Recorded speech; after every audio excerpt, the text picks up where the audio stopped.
C'est l'un des plus grands écrivains slovènes proposés pour le prix Nobel de littérature en 2009. Boris Pahor, ancien déporté, le témoin de son siècle.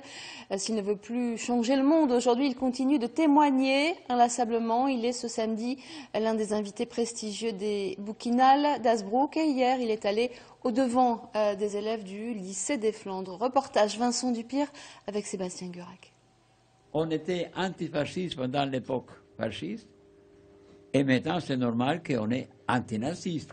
L'année de ses 100 ans, Boris Pahor puise la force de témoigner dans le drame de son histoire, et lorsqu'il parle, son auditoire est captivé. Et Hitler, voilà, il a dit, Mussolini, c'était mon maître, quoi. Seulement que lui, il a commencé avec les camps de concentration, Hitler, voilà. C'était la continuation du fascisme, quoi, non? Né en 1913, il est encore enfant lorsque les fascistes brûlent le centre culturel slovène. Son pays, sa culture, sa langue natale sont éradiqués. Lorsque le mal renaît sous le visage des nazis en 1940, il s'engage dans l'armée de libération de la Yougoslavie. Résistant saboteur de missiles allemands, il est arrêté et déporté. Dora, Hartzungen, Struthof-Natzweiler, Bergen-Belsen, tous ces camps-là, les gens qui mouraient avec des camions, on les envoyait à brûler dans les camps principaux. Camp du Struthof, en Alsace, il en réchappe en 1945. C'est à Lille qu'il descend du train, libre, un 1er mai.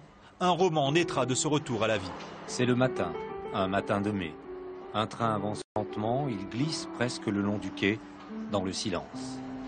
Il n'aura alors de cesse d'écrire au nom des ombres qui le hantent encore. Il y a des gens qui ont attendu pendant 50 ans pour révéler ce que c'était les camps de concentration. Il y a beaucoup des autres qui sont morts sans parler, jamais, n'est-ce pas? Parce que c'est que la vie qu'ils ont vécue, ça veut dire l'humiliation qu'ils ont vécue, c'était tellement fort qu'ils n'ont jamais parlé de ça, quoi, hein. Des images, des mots qui touchent au cœur, même celui d'un jeune public. On est une équipe maintenant. On peut parler avec une personne qui a été déportée, car c'est bien de les lire dans les livres ou même de voir dans les journaux, mais c'est pas autant enrichissant pour nous que maintenant. C'est extraordinaire, enfin, que quelqu'un qui est centenaire et qui vient chez nous fêter ce centenaire soit capable de témoigner, accepte de le faire et des échanges aussi francs avec les jeunes, c'est formidable, bien sûr. Boris Pahor, porte-parole des rescapés de la nuit, jusqu'à son dernier souffle.